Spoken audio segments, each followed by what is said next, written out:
Le président exécutif du PPACI, le professeur Sébastien Dano Djedji, était en conférence de presse ce mercredi au siège du parti à la Riviera Bonhoumé. Un seul thème à l'ordre du jour, le refus de la commission électorale indépendante CEI de la révision de la liste électorale en cette année 2025. Devant la presse nationale et internationale, le ministre Sébastien Dano Djedji a répondu aux préoccupations des journalistes venus nombreux pour la circonstance. Je suis Elvis Pouza, journaliste et je travaille pour l'Infodrome. Nous sommes un média en ligne, Elvis Pouza. Ma préoccupation est la suivante.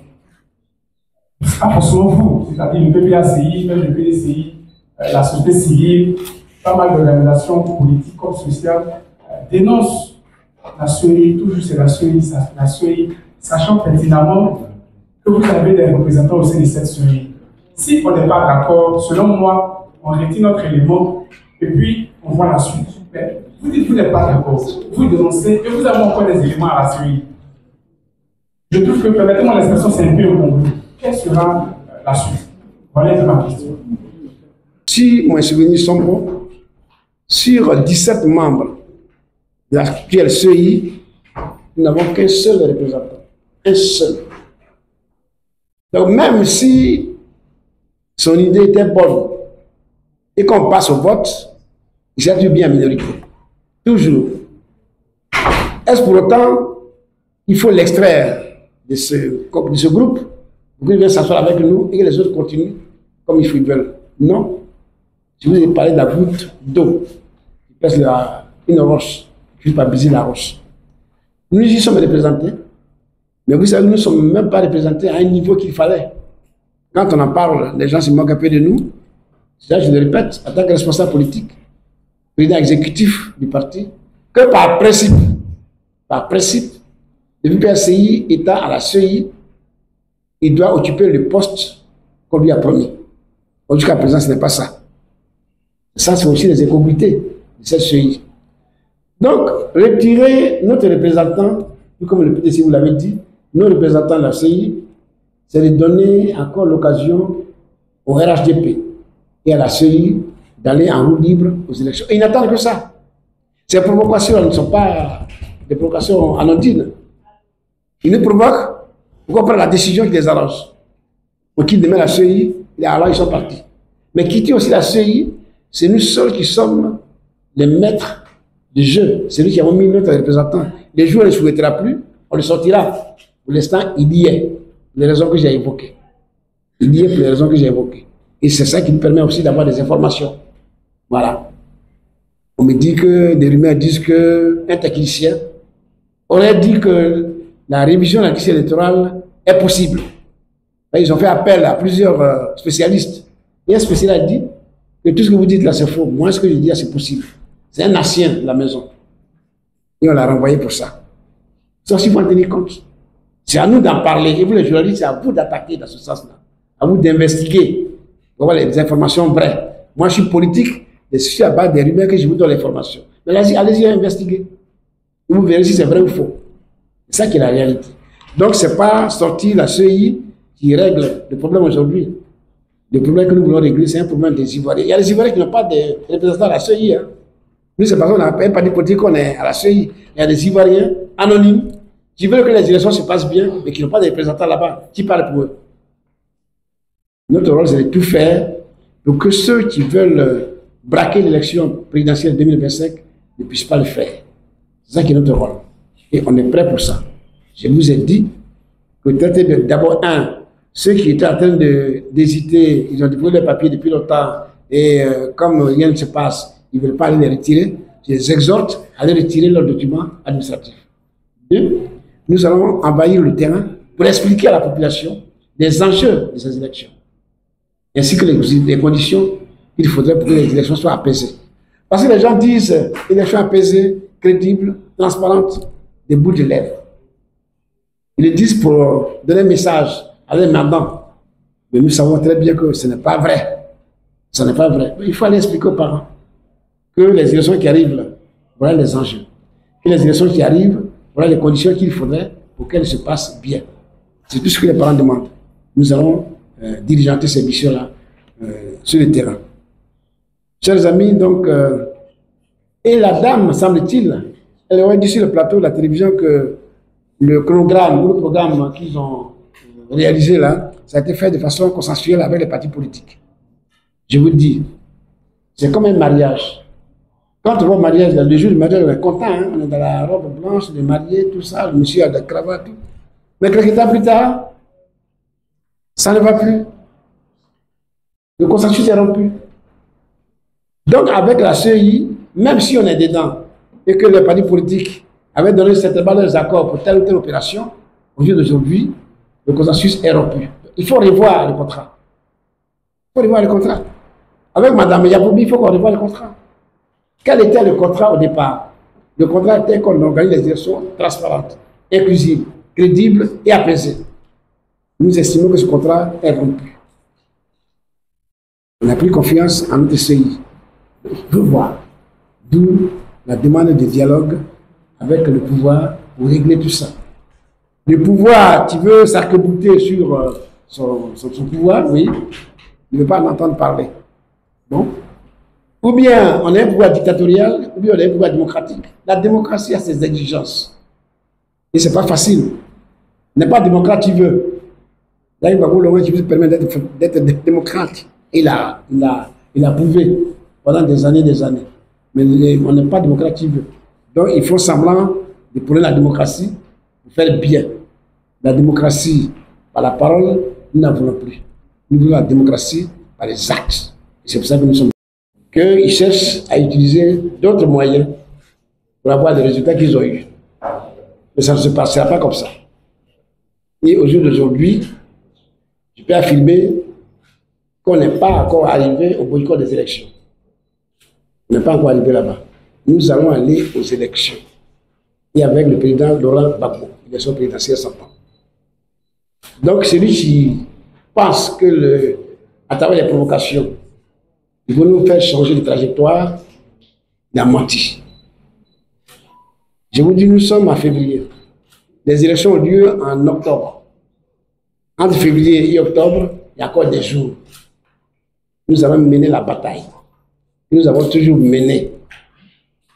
Et Dieu aidant, mais les hommes aidant, je pense que nous aurons des résultats positifs. Et nous attendons que les élections soient organisées de façon transparente, crédible et apaisée. C'est ça que nous attendons. Pour l'instant, là, à l'heure où je vous parle, il n'est pas question de boycotter les élections. C'est clair. Ferdinand, quelle est la meilleure solution? La meilleure solution est très simple. C'est-à-dire organiser les élections où le vainqueur est le vrai vainqueur et le perdant le vrai perdant. Et que le perdant congratule le vainqueur. C'est ça qu'il s'agit. Organiser les élections propres. Pour le faire, nous avons déjà dit plusieurs fois, la CEI d'aujourd'hui n'est pas bonne. Il faut la changer. La liste électorale dont nous parlons aujourd'hui, elle est truffée de fraude, de faux électeurs. Il faut l'auditer. Il y a tellement de choses à faire pour que les élections soient propres, apaisées, transparentes et crédibles. Donc, les revendications que nous avons déjà émises, ces revendications sont toujours de mise, parce qu'il n'y en a encore fait. C'est peut-être ça que vous nous reprochez. Vous revendiquez, vous n'avez pas de résultats, vous revendiquez toujours. Mais c'est ça, il s'agit là du rôle de l'opposant, de nous autres. Nous revendiquons de façon légale et démocratique. Vous comprenez bien ça? Nous revendiquons de façon légale et démocratique. Il y en a qui viennent des raccourcis, hein? Il y en a qui viennent des raccourcis. Et les exemples sont connus en Côte d'Ivoire. Mais nous, on n'est pas dans ces raccourcis. Nous revendiquons de façon légale et, comment je dis ça, et démocratique. C'est tout. C'est long, c'est vrai. Quand on n'a pas la volonté, le courage, la patience nécessaire, ça paraît long. Mais quand ça aboutit de façon, c'est-à-dire permanente, de façon définitive. Parce que les raccourcis ne mènent nulle part. C'est ça que nous voyons aujourd'hui. des raccourcis qui font que notre pays n'est plus notre pays. La Côte d'Ivoire n'est plus la Côte d'Ivoire. Si les choses s'étaient passées normalement, ce pays serait encore notre pays, c'est encore la Côte d'Ivoire. C'est à vous de tirer les leçons. Donc, nous sommes là pour évoquer les points de crispation pour lesquels il faut lutter, les améliorer, trouver des décisions qui arrangent tout le monde. C'est pour ça que nous avons souhaité le dialogue politique avec le pouvoir. Il ne répond pas. Et ce n'est pas pour cela que nous allons baisser les bras. On dit ceci, ils ne répondent pas. Je vous ai dit que j'ai écrit à la CEI et au ministre de l'Intérieur pour qu'on programme la RLE 2025. J'ai écrit le 15 janvier 2025. Donc, il n'y a pas très longtemps parce que le février arrivait. Et comme c'est le mois de février et mars que nous proposions, on a envoyé donc ce courrier. Il n'a pas daigné répondre. Mais ce n'est pas pour ça qu'on va s'arrêter. Il n'a pas répondu, mais moi je suis devant vous ici. Et ensemble, on va en parler. On dit, ça c'est les pasteurs qui le disent, la goutte d'eau qui tombe de façon permanente sur une roche, cette petite goutte d'eau finit par percer la roche. Aujourd'hui, on se dit fort, mais on n'est jamais suffisamment fort pour être toujours plus fort. Donc bon, on fait avec. Notre rôle c'est de nous battre démocratiquement et nous continuons la bataille.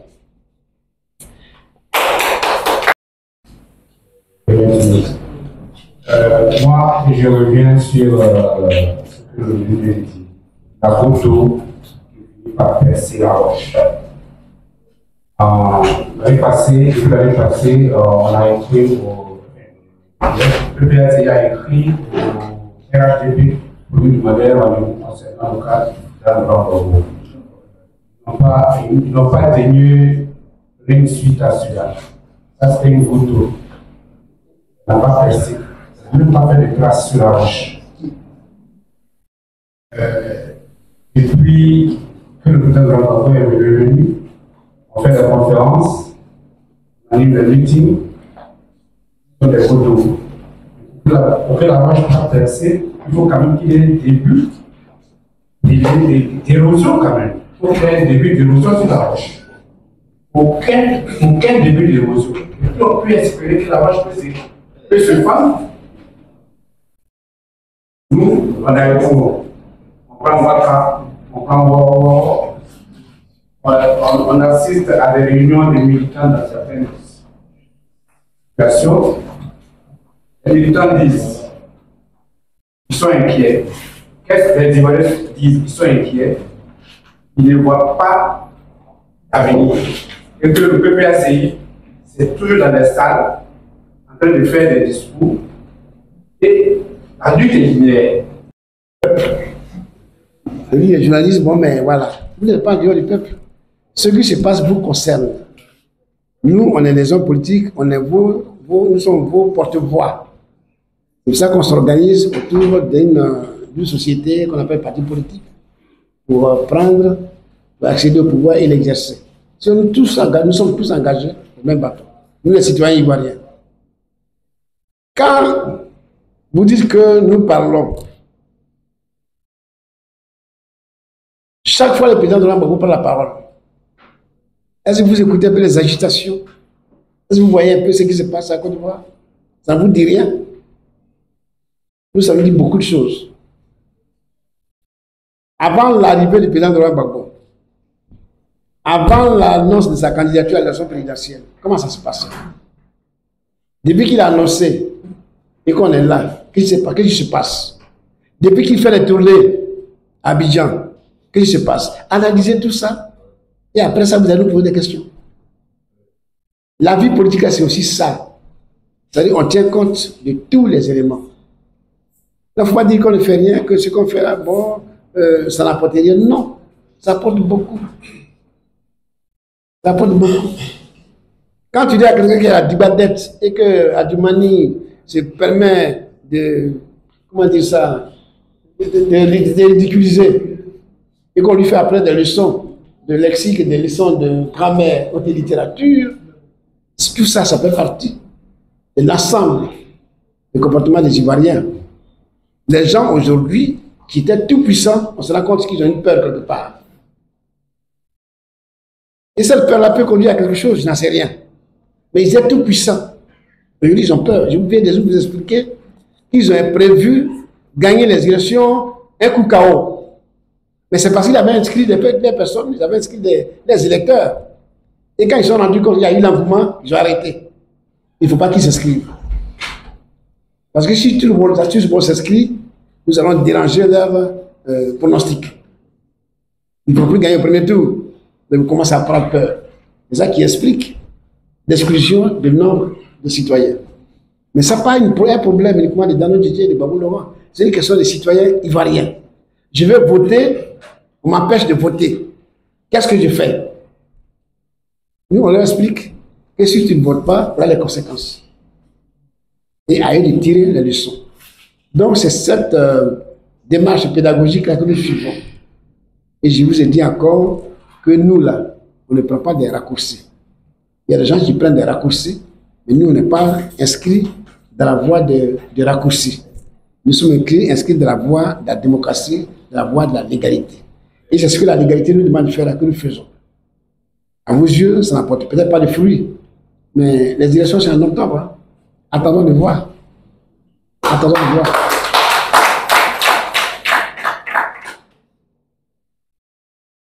Zapté, connexion ivoirienne est restée sur sa fin. Il n'est pas pour te faire la case à commencer, mais moi j'ai fait un petit déjeuner avant de venir. Hein. Donc, ce que je retiens de là, c'est l'unité d'action dont vous avez parlé. Oui, dans un pays, c'est comme ça. Ça veut dire quand un problème se pose, les citoyens se mettent ensemble pour défendre leurs intérêts. Vous vous souvenez de la marche contre la vie chère, M. Zapté? Vous, en tant que journaliste, quand il y a eu la marche contre la vie chère, vous étiez où? Vous n'étiez pas concerné. Vous vous êtes senti non concerné par la vie chère. Oh, c'est ça que vous vivez tous les jours, en tant que journaliste. La vie chère que condamne, que dénonce l'association, je ne sais pas comment on appelle cette association, c'est aussi pour votre bien-être. Et ils ne sont que les porte-paroles, les porte-flambeaux. Mais si au moins sur la vie chère, vous n'avez pas pu vous mettre ensemble pour mener la lutte, ce n'est pas là où chacun cherche son intérêt pour gouverner demain là que ça va être facile. Donc on est d'accord pour mener des actions communes pour changer les choses. Mais chaque chose a son temps. Laissez les hommes et les femmes s'organiser. Et ce que vous demandez là, peut-être qu'on l'aura. Mais moi, je suis PPACI. D'abord, un pays ancien, nouveau PPACI. Et la lutte que j'ai menée là, j'ai toujours menée en orphelin. Et j'ai eu des résultats. Donc, je ne vais pas attendre forcément l'unité d'action pour mener ma lutte. Je mets d'abord la lutte que je peux mener. Si l'unité d'action me permet de booster, tant mieux. Donc, j'ai compris ce que vous avez dit, j'ai noté. Mais attendons de voir. Le président Laurent l'ancien appel à Benoît. Ça aussi, les journalistes ne travaillent pas sur ces choses-là. Ça aussi, les journalistes ne travaillent pas sur les murmures, les bouillonnements qu'on entend ici ou là. Ne vous intéresse pas à ça. Faites l'effort de vous intéresser à ça. Vous nous informez, nous aussi, vous nous instruire. On a besoin de vous pour être instruits sur certaines choses que nous ne connaissons pas. Donc, unité d'action, d'accord, mais le fait de s'organiser de façon interne, d'abord, c'est quand on sera bien organisé de façon interne qu'on pourra porter notre point de vue, notre appui à une unité d'action que vous souhaitez. Donc, on est d'accord, mais chacun s'organise. Et nous sommes en train de nous organiser. Serge, les Ivoiriens ont peur. Pays à risque tous les 5 ans. Mais j'ai l'impression que vous aimez ça aussi. Vous aimez que le pays soit à risque tous les 5 ans. Bah, cette bataille, vous avez dû mener ça à votre niveau, en tant qu'homme de presse des médias. Vous dites comment ça veut dire que notre pays, tous les 5 ans, doit vivre dans l'angoisse. Moi, je dis que le pays vit dans l'angoisse parce qu'il y a des gestionnaires du pouvoir provisoire qui ne veulent pas quitter leur fauteuil. Et pour cela, ils mettent tout en jeu pour soit éliminer les autres, pour conserver ce pouvoir-là.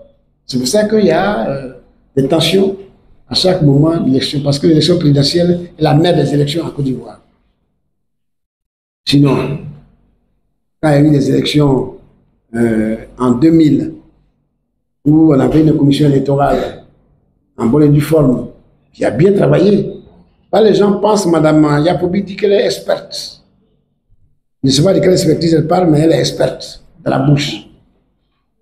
Les premières personnes qui ont, comment on appelle ça, exercé cette fonction, c'était le président Honoré Guié.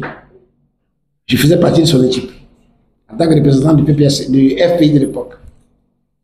C'est nous qui avons, pour la première fois, exercé les fonctions de commissaire électoraux. Et les élections se sont bien passées.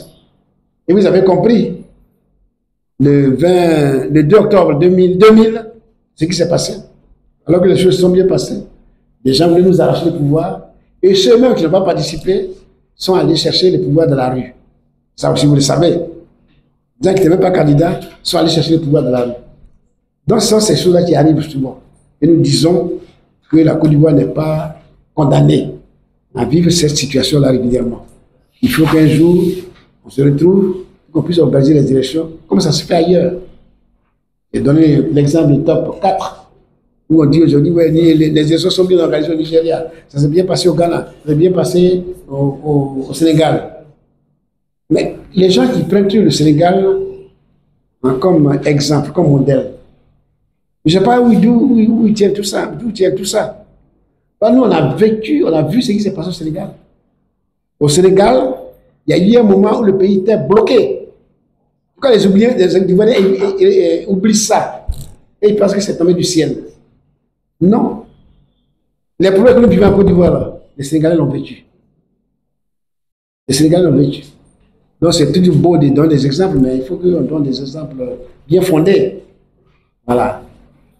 Donc, chers amis, le PPACI, comme toujours, continue de faire des sacrifices. Oui, les sacrifices, nous en faisons toujours.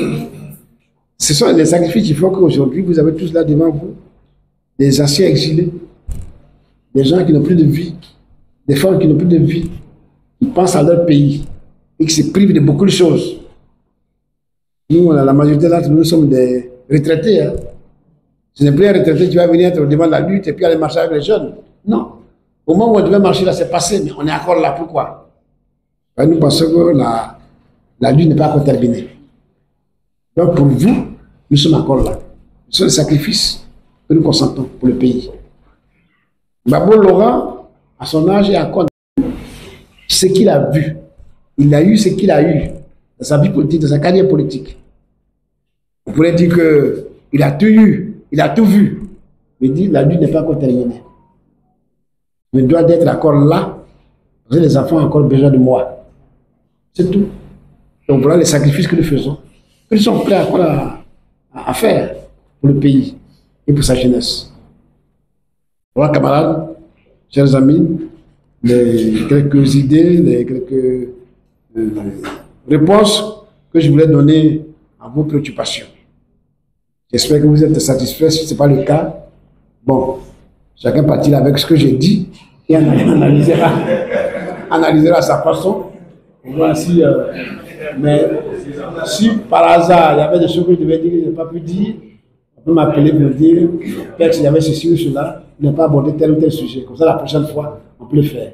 Mais retenez tout simplement que nous sommes engagés, nous sommes embarqués dans le même bateau. C'est pour la Côte d'Ivoire. Une Côte d'Ivoire fraternelle, une Côte d'Ivoire prospère, une Côte d'Ivoire où il fait beau vivre. C'était la Côte d'Ivoire d'hier, ce n'est plus la Côte d'Ivoire d'aujourd'hui. Et battons-nous, on peut retrouver notre pays. On peut retrouver notre pays. C'est pour ça que nous battons tous ensemble et on compte sur vous pour en arriver là.